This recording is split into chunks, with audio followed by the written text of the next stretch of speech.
birlikteyiz. Bugünkü programımızda 8. Dünya Doğu Türkistan Konferansı'nı ve sonuçlarını çok kıymetli konuklarla ele alacağız. Fakat her hafta yaptığımız gibi öne çıkan haber başlıklarını birlikte izliyoruz. Sonra konuklarımıza geçiyoruz.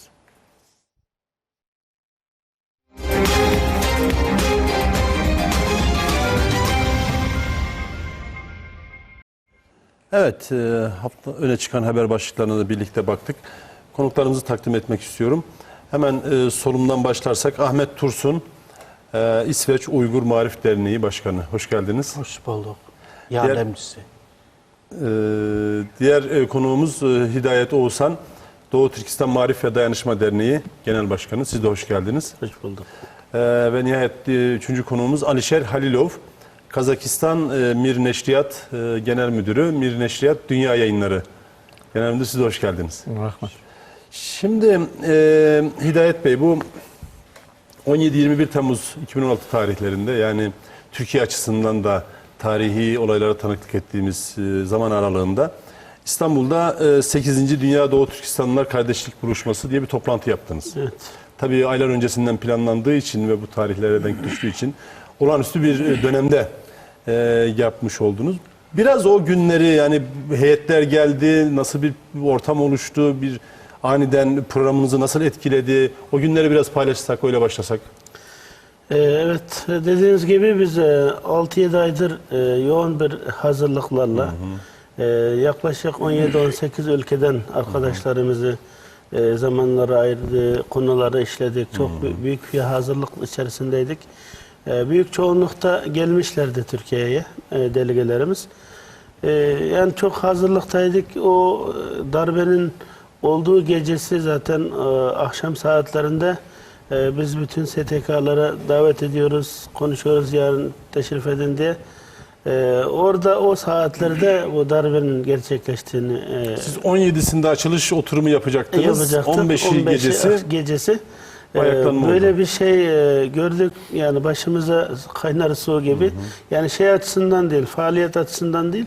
Yani Türkiye'nin bulunduğu konum, yani bütün ümmetin, bütün Türk dünyasının, yani insanların, yani Türkiye'ye olan bir beklentisi, Türkiye'nin bunca 14 senedir gelinen noktasındaki bu veren umut ışığı, bir anda her şey yok oluyormuş gibi böyle bir şeyle karşı karşı kaldığımız için hiç ummadığımız şeydi yani.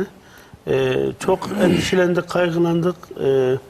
Öyle bir durumla karşı karşıya kaldık. Ama toplantıyı da yaptınız. Toplantı yaptık. Sadece açılış merasimi İstanbul şehir içinde. Yani binlerce halkımızı toplayacaktık. Orada şenlik havasında bir buluşma olacaktı Uygur diasporası. Ama Türkiye'nin bulunduğu bu karşı karşıya kaldığı bu hassasiyetli dönemde böyle bir şenlik faaliyeti yapmak içimizden gelmedi. Ama oturumları... Evet, oturumları biz onu iptal ettik ama 18-21 arası 4 günlük oturumlarımızı yaptık. Aynı zamanda diğer Türkiye'deki diğer faaliyetlerle de boy gösterdik. Halkımızın, milletimizin, devletimizin yanında yer aldık. Beraberinde de bu toplantıyı gerçekleştirdik. Peki 18 ülkeden heyetler dediniz değil mi? Evet. Bu değişik ülkelerden, çok farklı ülkelerden gelen heyetlerin olaylar karşısındaki tepkisi, refleksi, değerlendirmesi nasıl oldu? Ya hepimizin ilk saatlerde herkes kaygılandı. Hemen bizim çok gruplarımız var internette. Orada atışıyorlar, endişe, kaygılarını konuşuyoruz. Ama Sayın Cumhurbaşkanımızın ben meydandayım, gelin deyişiyle zaten halkta bir canlanma oldu. Biz de bu şekilde dedik ya, birbirimize mesajlaştık, hakkınızı helal edin, çıkıyoruz. Böyle bir zamanda evde oturmak bize yakışmaz dedik. Yani bizim İstanbul'da yaşayan bütün Türkistanlılar da sokağa döküldü. Beraberinde bu delegede bütün aileleri Avustralya'dan, Japonya'dan, Amerika her yerinden gelmiş. Bu insanlar oradaki çok uzakta, aileleri bu işi hemen bilmiyor. Onu bıraktı, hiç düşünmeden havalimanına, Vatan Caddesi'ne, gerekli olan her yere çıktık yani böyle. Bu buluşma, konferans için gelen yabancı demeyeyim de yurt dışından, uzak ülkelerden gelen heyet, delegasyon mensupları da mı sokağa çıktı? Evet. Yani onu demek istiyorum. Orada ailesini unuttu. Herkes başka ne varsa toplantıyı zaten unuttuk. Her şeyi unuttuk. O saatteki şeyler... Peki söz buraya geldi. Japonya'daki bir Uygur ya da Avrupa'nın bir ülkesindeki Uygur Türkiye'ye bir uluslararası toplantı için geliyor. Bir olağanüstü durum ortaya çıkıyor. Onu sokağa sevk eden duygu, psikoloji nedir?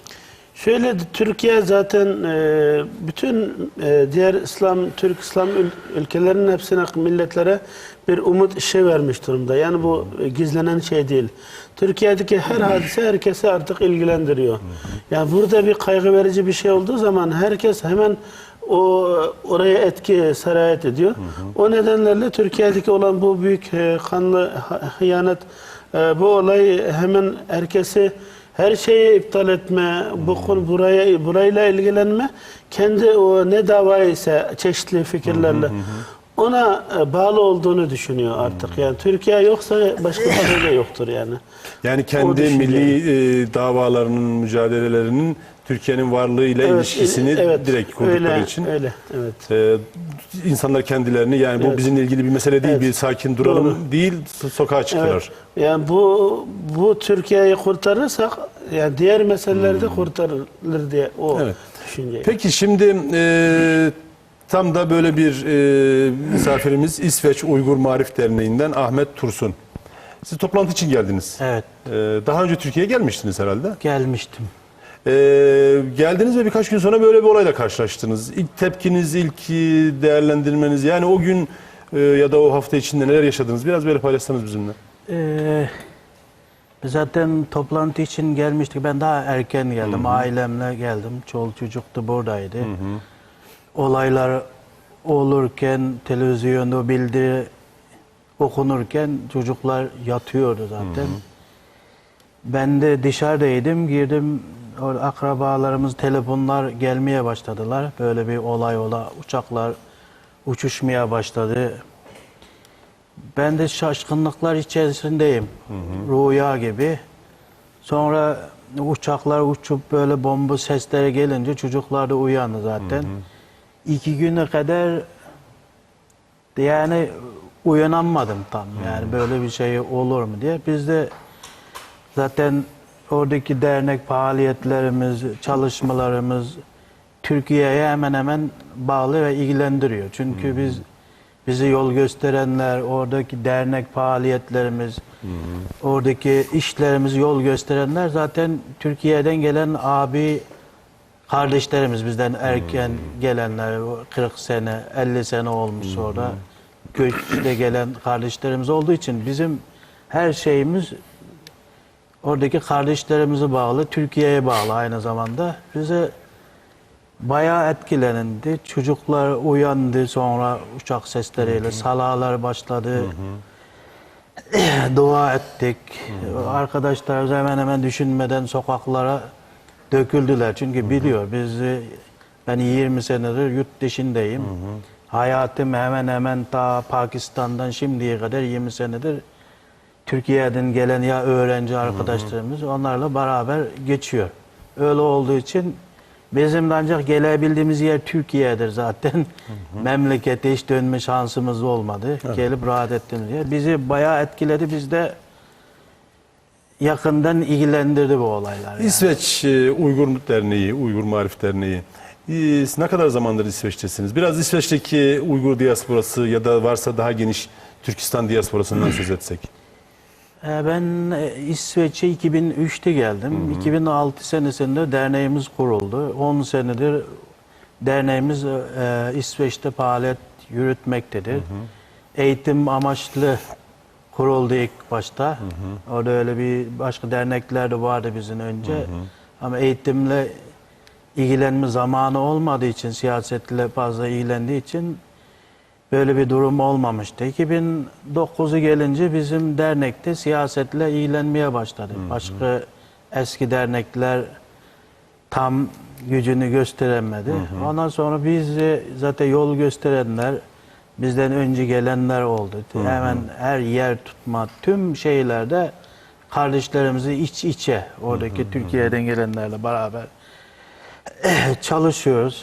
2000 civarında Uygur Türk'ü yaşamaktadır. Orada Türkiye'den gelen, Türkiye daha önce Doğu Türkistan'dan İsa Yusuf Alep'teki Muhammed Emin Boğra'yla gelen Kazak kardeşlerimiz de Doğu Türkistan'da. Orada yaşıyor. İsveç'te Kazaklar da yaşıyor. Var, yaşıyor. Västerås diye bir şehir var. Hepsi orada yaşıyor yani başka yere dağılmamışlar. Biz de Stockholm bölgesinde yaşıyoruz yani %90. Sayılara ilişkin bir yaklaşık rakam var mı? Kazakların bayağı var herhalde 100 aile falan. Uygurlar ne kadardır yaklaşık? Bizi 2000 civarında diye 2000 kişi mi, aile mi? kişi Evet. kişi olarak. Peki şimdi bir diğer konuğumuz da Alişer Halilov. Kazakistan'dan, Almata şehrinden. Yayın evi matbaa müdürü. Siz de bu Doğu Türkistan Kardeşlik Buluşması için geldiniz. Siz nasıl bir ortamda kaldınız? Neler düşündünüz? O günkü duygularınız? Bu İstanbul'daki tönkörüş, ayaklanma, isyan, nasıl bir ahvalda kaldınız? Sizin de düşüncelerinizi alayım. Biz şu qarindoshlik uchrashuvning 8'ning Siz kendi dilinizde rahat konuşunuz. Svobodny Uygur dilinde söyleyiniz. Biz anlarız, izleyicilerimiz de gönül diliyle anlar. bu 8-ci qarindoshlikqa biz toplam Qozog'istondan bir grup keldik. 8 yig'imning biz 5'iga Qozog'istondan qatnashyapmiz. Turkiyadagi qarindoshlarga rahmat. Bu qitim biz kelganimizning oldinda biz Qozog'istonda edik, shu chatoq qishloq bo'lib ketgan. Harbiy isyon shunga bak ansirdik biz qanday bo'larkan bu ishlar shu harbiyning qarshi chiqqanga butkul Qozog'istondagi Uyg'ur, Tatar, qozoqlar va hammasi shunday kutgan bu ishlar qanday yeshildiki deb hammasi duo qilibdi de. Duo qildik, endi Alloh saqlabdi. Elhamdülillah maşallah. Ben birkaç cümleyle Hidayet Bey, değil mi? Bu 8.'si yapıldı. Biz bunun 5'ine katıldık. Kazakistan'dan bir heyette geldik diyor. Evet. Gelmekte zorluk çektik. Zorluk diyor. çektik Evet, ulaşımdan o dolayı. esnada oradaydık. Kazakistan'daki Kazak, Uygur ve diğer dost Müslüman Çok topluluklar endişelendi ve çok dua ettiler. Evet. Bu tehlikenin atlatılmasına sevindiler gibi anladım ben. Evet, Doğru anladın mı? Doğru anlamışsınız. Şu aeroport açılgan günü biz şu günle geldik. Havaalanının açıldığı gün geldiniz. Evet. Siz, 16'sında geldiniz o zaman. 16'sında Eylül'de. Keşke geldik. Keşinde. 16'sında geç geldik. Tam olayların sıcak olduğu zaman. Evet. Uçamamışlardı oradan. Yaxşı, elhamdülillah 3 adam bir grup geldik. Şu yığınның işi başlatkanıga biz bek hoşal. Şu çataq işlap bitkinige ma Xudoga shukr edamiz. Qozog'istondagi Uyg'urlar to'g'riliq bo'lsa, Qozog'istonda Uyg'urlar 130 millatning ichida yashayotidi. Kazakistan'da toplam 130 millet yaşıyor. 130 millet Bunlardan biri de Uygurlar. O da Uyg'urlar. Uyg'urlarning yerdagi o'rni yaxshi, nihoyat yaxshi. Nimishqa desanlar, Uyg'urlar, qozoqlar yaqin qarindosh millat. Tilimiz yaqin. Tarixni qo'shilsa, yıldızdan bir tarix chiqadi. Dinimiz bir. Undan boshqa dinimizning yaqinida Sharq Turkistondagi Uyg'urlar, bizning Qozog'istondagi diniyat mang'izgan, muftiyat mang'izgan yo'li shu Abu Hanifa mazhab bilan. Shuning uchun shunday Qozog'istondagi yashayotgan Uyg'urlarga çatağı yok, yaxşı. Kazakistan'da Uygur diasporası rahat yaşıyor.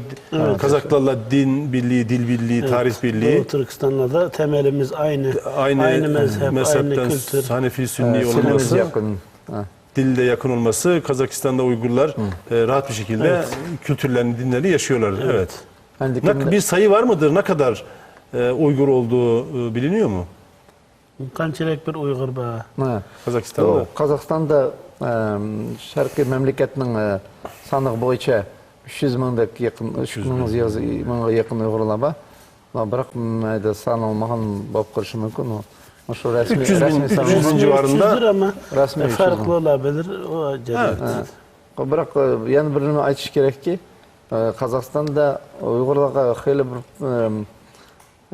başka Orta Asya'daki memleketlerle karşılığında hali utuqlaba Uygurlarda. Mişke deseniz bizde misal Orta Asya'daki bir memleket Kazakistan'da Uygurlarının ana tilde okutulan orta mektepleri var.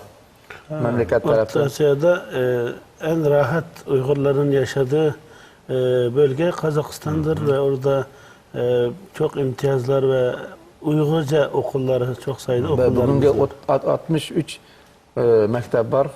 Bizim balla 1. sınıfını tatıp 11. sınıfça ana tilde okuyan. 63 tane okulda Okul Uygur Uygurca. çocukları kendi dillerinde öğren görüyorlar. Odan başka bizge yol açıp bergen bizim özümüzün Uygur tilde çıkıvatkan gazetlerimiz var, jurnallarımız var. Memleket tarafından gazet var ve şahsi jurnal gazetler çıkıvatıdı. Bu masadaki dergiler sizin çıkardığınız dergiler mi? Bu kampla ilgili. Bu kampın Kampla ilgili dokümanları. Farklı dillerde değil mi? Evet. Türkçe, İngilizce, Uygur dilinde, Arapça. Arapça. Evet. Peki şimdi Hidayet Bey, konuya tabii olağanüstü koşulların yansımasıyla başladık ama bir toplantı için Doğu Türkistan Kardeşlik Buluşması, isterseniz birkaç cümleyle bundan bahsedelim. Yani neydi bu toplantı? Bu 18 ülkeden misafirlerimiz hangi toplantıya geldiler? Hocam biz bu 8 senedir yapıyoruz. 2009'da başlamıştık. Yani bu esas amacımız yani bizim diasporada gençlerimiz, teşkilatlarımız, bunların arasında dayanışma, fikir birlikteliği, plan, proje, strateji konusunda yoğun bir çalıştay beraber yapılması, her alanda siyasi, içtimai, bilimsel, kültürel bütün çalışmalarda birbirimizi takip edelim ve kimden nerede ne imkanlar fazla varsa onu paylaşım şeklinde böyle bir kardeşlik, esas zaten kardeşlik buluşması adı üstünde, yani bunu geliştirelim dedik. 8 senedir çok çeşitli konularda, sonra da bahsedebiliriz. Çok çeşitli konularda toplandık ve bunun her sene bunun şeysini yapıyoruz, bir muhasebesi gibi. Ne kadar konuştuğumuzun icraatı oldu diye. Bu konuda ciddi kazanımlar oldu. Onun için bu sene 8.sini yapıyorduk. Sağlam, fikri selim ve doğru hareket. Doğu Türkistan mücadelesinde fikri selim ve doğru hareketin önemi. Çünkü biliyorsunuz dünya bir karışık. Çok sıkıntılı şeyden geçiyoruz. Hem Türkiye hem bütün İslam aleminde bir fikri, kültürel, siyasi açıdan çok böyle rahatsız edici bir şekilde sapkın düşünceler, fikirler var. O nedenlerle Doğu Türkistan meselesi de çok bir çıkma sokağa daha başlamadan, yola çıkmadan böyle bir sıkıntılarla karşılaştığımız için yani bir nevi millete bir yol gösterme, yön verme açısından bu sene. Doğru mu anladım? Biz her sene dünyanın değişik ülkelerindeki Uygur dernekleri, kurumları, vakıfları, neyse organizasyonları İstanbul'da bir değerlendirme, fikir alışverişi, istişare toplantısı yapıyorsunuz. Evet, doğru. Ve bunu 8 yıldır sürekli düzenli olarak yapıyorsunuz. Peki bu sene fikri selim ve doğru hareket başlığı koyduğunuza göre geçen 7 oturumunda ayrı ayrı başlıkları mı vardı, konuları mı vardı? Biz çok böyle derece tedrici olarak öyle ilerledik. İlk önce hemen sadece kardeşlikti. Birinci 2009'da. İlk önce bir kardeş olalım da sonra diğer konuya girelim dedik. 2009'da da sıkıntılı bir şeyle karşılaştık. 4 Temmuz'da açılışımız vardı. 5 Temmuz'da Ürümçi hadisesi yaşandı. Orada da sadece açılış yapıp ondan sonra toplantılar askıya alındı. Onlarla ilgilenmek zorunda kaldık. Ama o bizim ilk adımımızdı. Güçlü bir adım oldu. Herkes birbirine bağlandı. Ondan sonra teşkilatlar varsa onlar zaten mutabakatla yürüyecek bir hale geldi. Yoksa da hiç faaliyetin olmadığı, organizasyonun olmadığı ülkelerde de yeni dernekler, vakıflar kuruldu. Bu şekilde ilerledi. Ondan sonra dayanışma dedik bir sene sonra. İkincisinde şey yapmışız, bu diasporadaki, muhaciretteki Uygurların, Doğu Türkistanlıların dini, milli, kültürel, dil, olarak bunu muhafaza etmek lazım.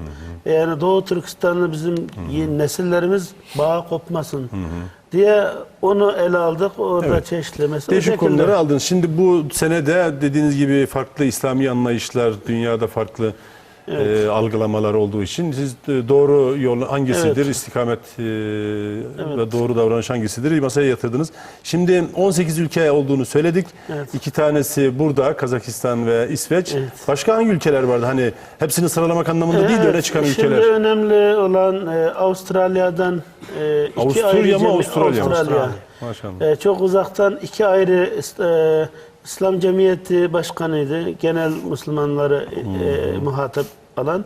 Onun başkanı vardı. Bir de ayrıyeten Türkistan Cemiyeti. İki kuruluştan 4 kişi katıldı. İlk defa çok seçkin, daha ağırlıklı şey oldu. Ondan sonra Japonya'dan ilk defa Japonya'dan 2 ayrı kuruluşun temsilcisi katıldı.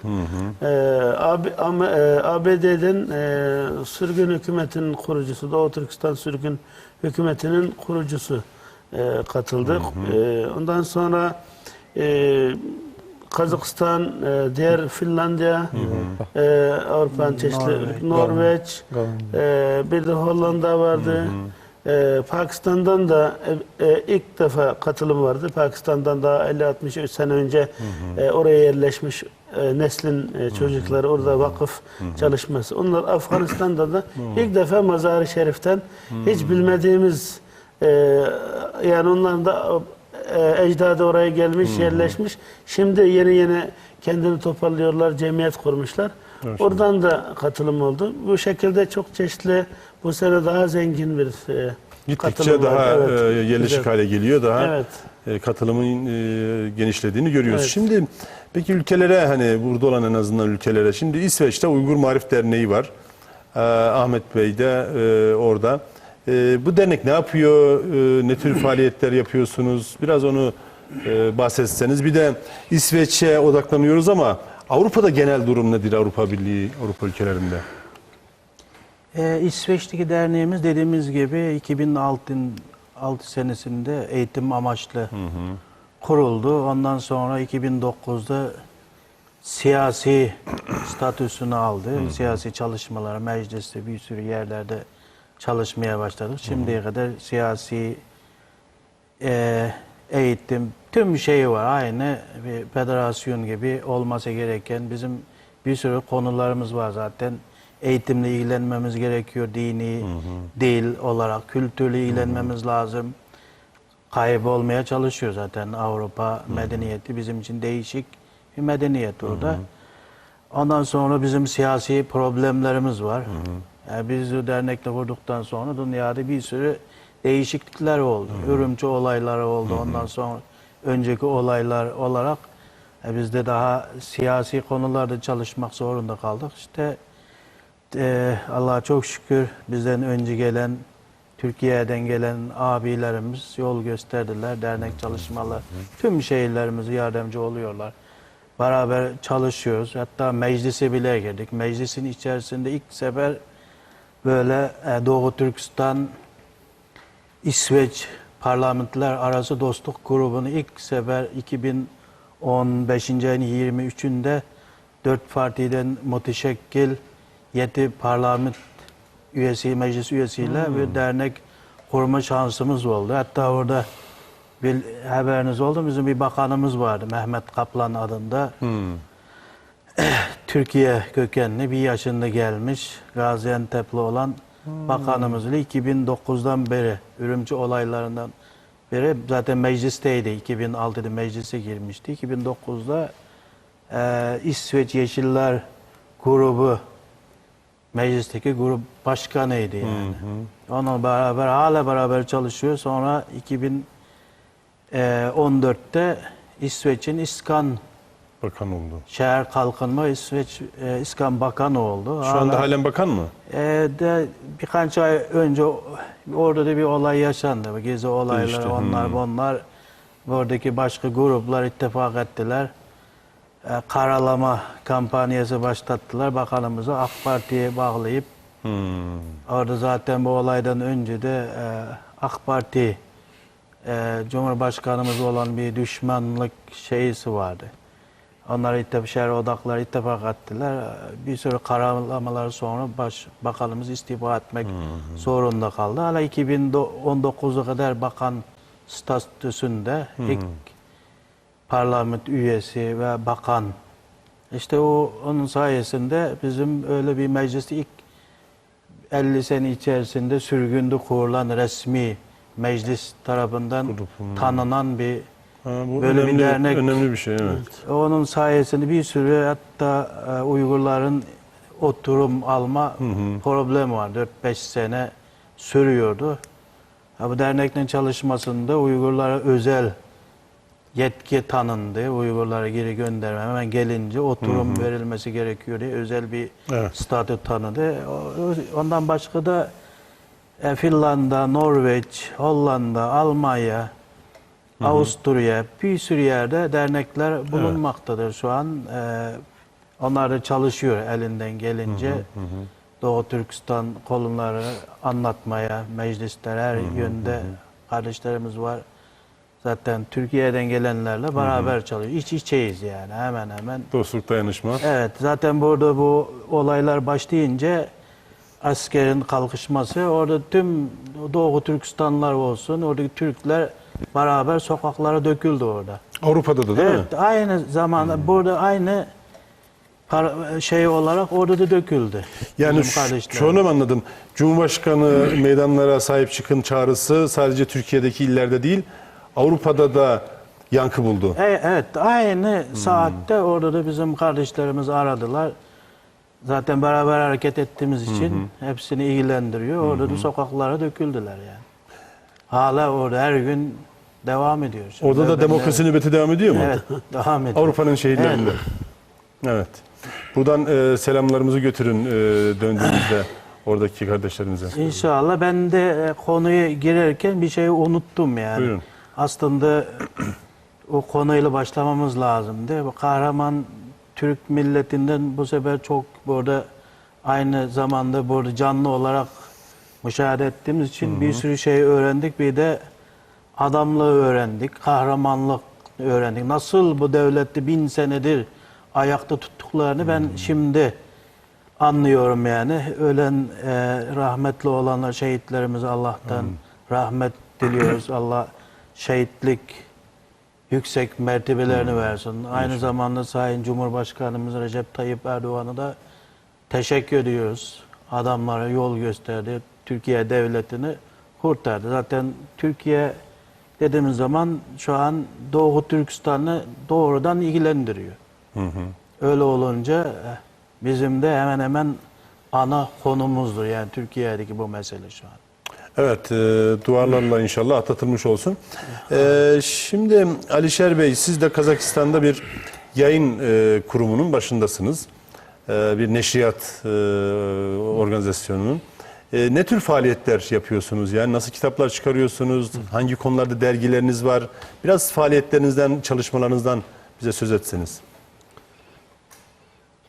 Қазақстандагы уйгырлар көп булган экен. Ватандан башка эң жак Казакстан диаспора уйгырлар. Я да көп ташкилаттар бар. Көп жұмыс кылатыды уйгырлар. Яхшы ишларны кылатыды. Мен казакча уйгырча аралаштырды. Aralaştırınız, düşünüyoruz biz. Көп ишлар менен маңызы батмыз. Мен өзүм бир шахси нашриятның башлыгы, бірақ біздің нашриятта 3 журнал чыгып атыды. 3 журнал.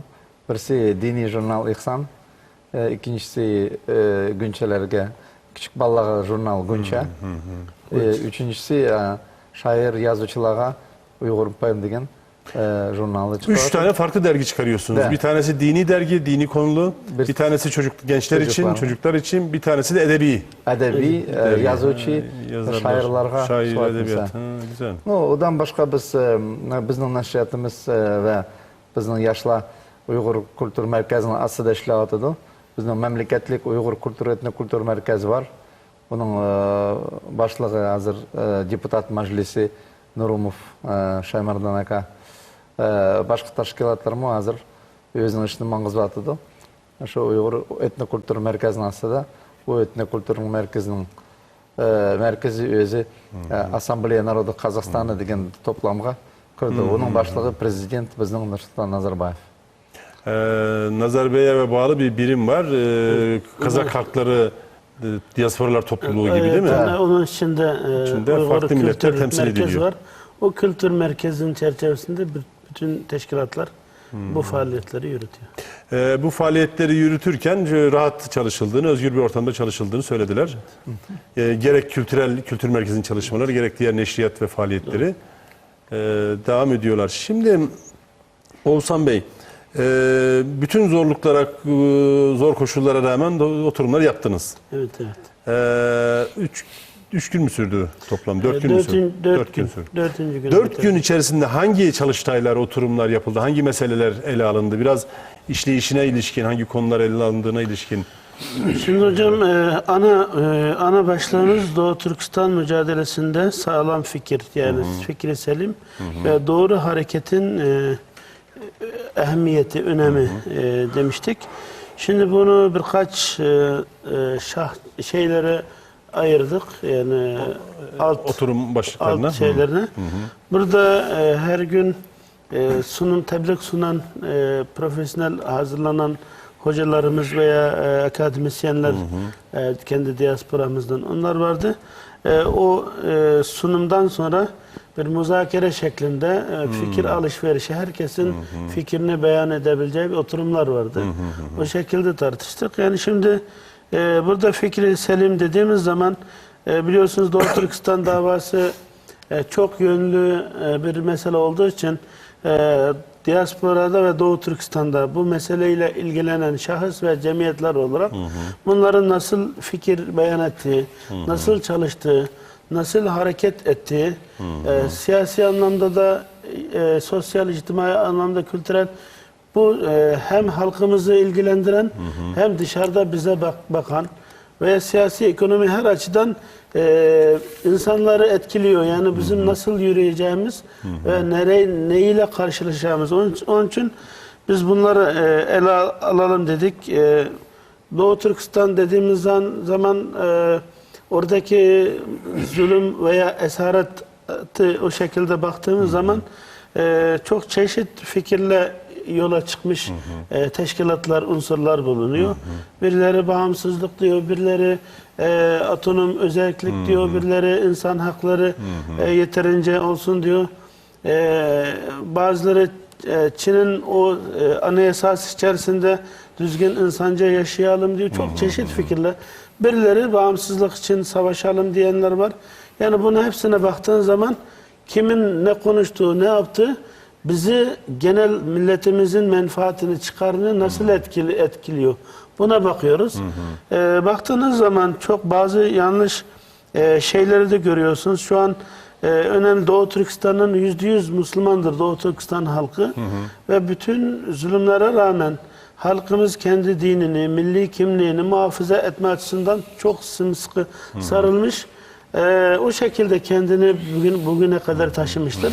O nedenlerle Uygurların dinine yatkın bir topluluk olduğu anlaşılıyor. Bu nedenlerle dini fikirlerin sağlam bir kendi geninden çıkmamış, yolundan çıkmamış, ta Satuk Burhan'dan bize kalan mezhep birliği, fikir birliği, yani o yol hepsi değişmemiş olması lazım ki biz hem davamızın haklılığını, meşruiyetini koruyalım, yani diğer bütün dışarıdaki unsurları etkilemeden, herkese düşman bellemeden, tehdit gözükmeden haklı bir yolda yürümeyi bunu amaçlıyoruz. O nedenlerle fikir, itikat ve fikir dedik. Yani çünkü Uygurlarda bu Suriye, Irak, Afganistan şu an dünyada İslam dünyasını meşgul eden ve İslam'ın da Batı ve İslam'ın dışındaki topluluklarını tehdit eden, İslamofobiyanı ortaya çıkaran Bu şeylere değinelim dedik. Çünkü eskiden Türkistan'da yabani böyle fikirler yoktu. Son 10 senede bayağı etkili bir şekilde oranın da yapısını bozdu. Yani o topraklara ait olmayan, tarihsel mirasın içinde evet. yer almayan farklı, Dini marjinal fikirler, evet. Onlar çok ciddi bir şekilde bizim davamızı etkilemeye başladı. Ne olumsuz Evet, yansımalar olumsuz. o değil mi? Hem bu meşru davamızı Çin aleyhimize bu nedenlerle işlemeye başladı. Yolumuzu engellemeye hareket alanlarımızın daralmasına neden oluyordu. Dedik bu meseleyi ne kadar bedel ödesek ödeyelim. Bunların bertaraf edilmesi için böyle bir çalışma, çünkü bizim etrafımıza toplanan, bunun içinde akademisyenler var, dini alimler var, siyasi faaliyette de çok seçkin ağırlığı olan insanlar var. Aktivistler var, Evet, değil mi? her yönden toplanan buradaki kararlar, konuşmalar çok etkileniyor, etki yaratıyor. Aynı zamanda da biz ayrıyeten bunu konuşacağız. Bu kardeşlik buluşmasının doğurduğu daha büyük hizmetler var. Onun içinde Doğu Türkistan Alimler Birliği kuruldu. Yani 7-8 ay oldu. Ha, yeni bir çalışma. Bu şeyden Ya dolayı. bu Doğu Türkistan kardeşlik buluşmalarının Kardeşlik bir ürünü buluşması, olarak evet. mı? Kardeşlik buluşması, kardeşlik konseyimiz kuruldu. İlk önce birinci kampımız yaptık. Dedik ya bir konsey olsun ki bu işleri takip edelim. Doğu Türkistan İstişare Konseyi dedik. Bundan sonra bütün dernek faaliyetlerini herkesi denetleyen, yol gösteren bir şey oldu. Onun dışında dedik bu Alimler Birliği ihtiyacını duyduk. Ki yani bu tür şeylere hiç izin vermeyelim. Doğu Türkistan'da dışarıdan hiçbir şey girmesin. Doğu Türkistan'daki bazı büyük alimlerimizle ismini adını söyleyemeyeceğiz. Görüşerek mutabık kalındı. Dışarıda da bayağı ağırlıklı böyle alimlerimiz var. Birlikte Türkiye'de kuruldu. Şu an resmi bir kuruluştur. Doğu Türkistan Alimler Birliği şu an bir dernek statüsünde. O da bu kardeşlik buluşmasının bir meyvesidir. Dolayısıyla bu dediğimiz konularda, dini konuların da toparlanması, doğru fikir, doğru bizim tarihi enene, örf, adet, dini değerlerimizin olduğu gibi eskiye dayalı onu korumak amaçlı bu şeyi ele aldık. İkinci konuda hareketlerde de yani orta yolun, vasatiyetin önemi, bu ayrı bir konu işlendi. Vasatiyet, çünkü her yerde bu işleniyor şu an İslam dünyasında. Alimler Birliği. Biz de dedik yani vasatiyet dedik. Bu konuda uzman alimlerimiz, akademisyenler, Vasatiyetten, aşırılıklardan uzak durup orta yol. Orta yol dedik. Bu üçüncüsü Doğu Türkistan mücadelesinde inkarcılık. Uygurca inkar. Yani kendini reddeden. Bu tekfir falan düşüncelerin yayılmasıyla şu an Doğu Türkistan meselesiyle ciddi meşru yollarla, sağlam legal yollarla çalışma yapanların ezilmesi ve onlara linç etme amacıyla hem birçok yanlış ellerin olduğu güçler bunu kenara bertaraf etmek için şu an Doğu Türkistan meselesine ilgilenmek günah gibi. Başka her yerde toz duman yapmak için milletimizi topyekün o hareketlere çağırma şeysi çok etkiledi. Ailelere böldü Doğu Türkistan'da. Aynı sofrada anne babayla yemek yeme çok etkiledi.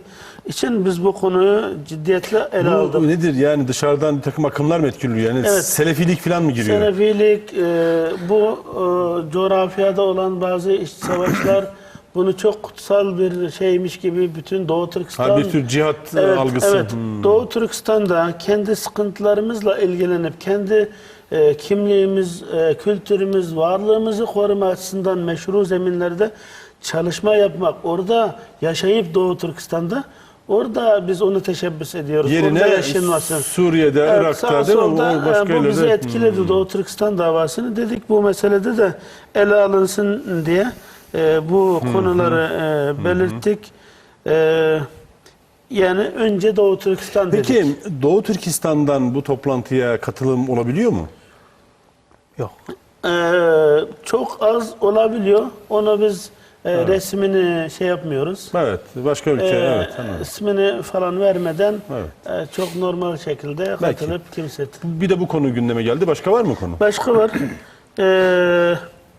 Yani Doğu Türkistan davasının bir neticeye, milletimizin yararına, menfaatine menfaat kazandıracak yol ve metotları arayış. Yani nasıl bir yol izleyelim gibi. Onun dışında Doğu Türkistan mücadelesinde medya, propagandanın önemi. Bu konuda çok çektik. Bazı hatalar, yanlışlar şey oldu. Bunu düzeltme açısından ve daha iyi kullanım. Bir de Doğu Türkistan mücadelesinde lobi hareketi. Yani bunu işledik. Bizim uzmanlar, akademisyenler geldi. Bu şekilde çeşitli konular. Şimdi Ahmet Bey, siz de katıldınız bu oturumlara. Böyle bir istişare toplantısı, yani Avrupa'nın bir ülkesinden gelen oradaki bir derneğin yöneticisi olan biri olarak sizin bir değerlendirmenizi alalım. Yani burada bir haftaya yakın bir toplantı oldu. Farklı ülkelerden insanlarla istişare ettiniz. Çok önemli konuların ele alındığı anlaşılıyor. Sizin de bu Doğu Türkistan Kardeşlik Buluşması ile ilgili değerlendirmenizi paylaşalım.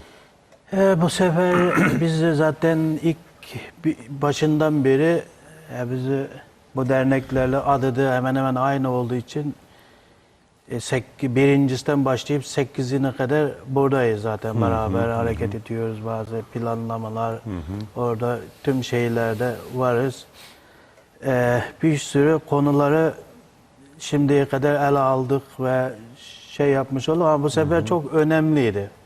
Hidayet Bey'in belirttiği gibi dünyadaki sapık, bozuk düşünceler, bir sürü problemli olan düşünceler bizim memlekete girmeye başladı. Başka şeylere izin vermiyor zaten. Böyle problemli şeyler olduğu zaman hemen izin veriyor. Karışsın diye Çin devleti, onlara yasak da yok. Bildiğiniz gibi bir sürü şeyler olabilir, adamlar çıkabiliyor. Öyle bir durumlar şekillendi. Zaten Selefi akım vardı eskiden de memlekette. Ondan sonra bu Hizb-ut Tahrir meselesi girdi. O da bir sürü problem yaşadık. Hatta beraber okuduğumuz arkadaşlar idam edilenler oldu. Ondan sonra muhabbet hapse alanlar oldu. Böyle ondan sonra tekbir dedikler daha başka bir şey. Tekfircilik. Tekbircilik zaten Hidayet Bey'in dediği gibi kendini inkar etme. Doğu Türkistan'da bir şey yapılsa yasak. Milliyetçilik oluyor. Ama başka şey yere gidip yapsa yasal oluyor. Orada milliyetçilik olmuyor. İslam'ı da bir çeşitli anlatmaya başladılar. Bizim anladığımız, bizim bildiğimiz İslam şeysi yok yani. Başka bir İslam mı var, başka bir din mi geldi? Böyle bir durumla karşılaşınca bu seferki çalıştayın adı da işte Vasatiye dedik. Ondan sonra sağlam fikir dedik. Yani problemli olan her şey bizi, yani bu zulüm altında yaşayan bizim gibi bir çare milleti buldu bu sefer. Başka problemler boğuşurken yetmezmiş gibi bu şeyler çıktı. Bunu işlemek zorundaydık. Hatta farz gibi bir şey bizim için. Başka her şeyi bırakıp bu sefer önemli konu, bunu çözmemiz lazımdı. Biz de bu konuyu ele aldık. Çok verimli geçti. Çok iyi geçti yani. Şimdi süremizin de sonuna geldik. Hızlı bir şekilde kısaca Alişer Bey'in de değerlendirmesini, yorumunu alalım ve tamamlamış olalım.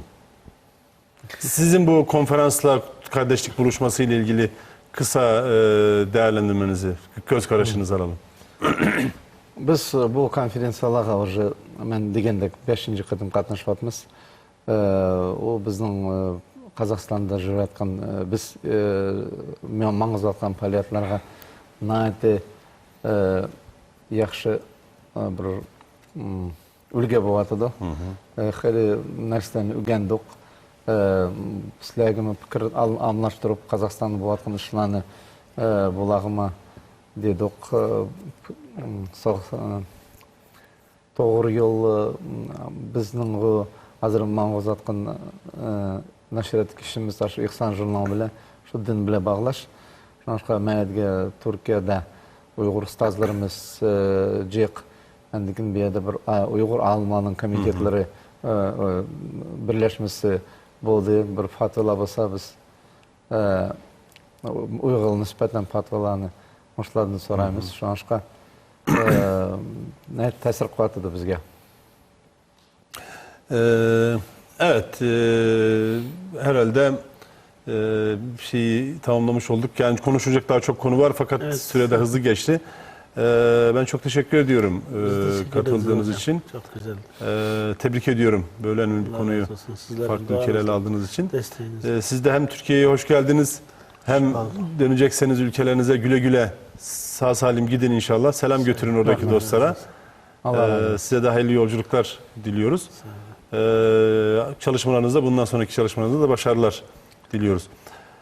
Efendim, bir programımızın daha sonuna geldik. Bugünkü programımızda 8. Dünya Doğu Türkistan Kardeşlik Buluşması'nı, İstanbul toplantısını ve bu toplantıda ele alınan konuları veya sonuçlarını kıymetli konuklarla ele aldık. Bir başka programda birlikte olmak dileğiyle. Hoşça kalın.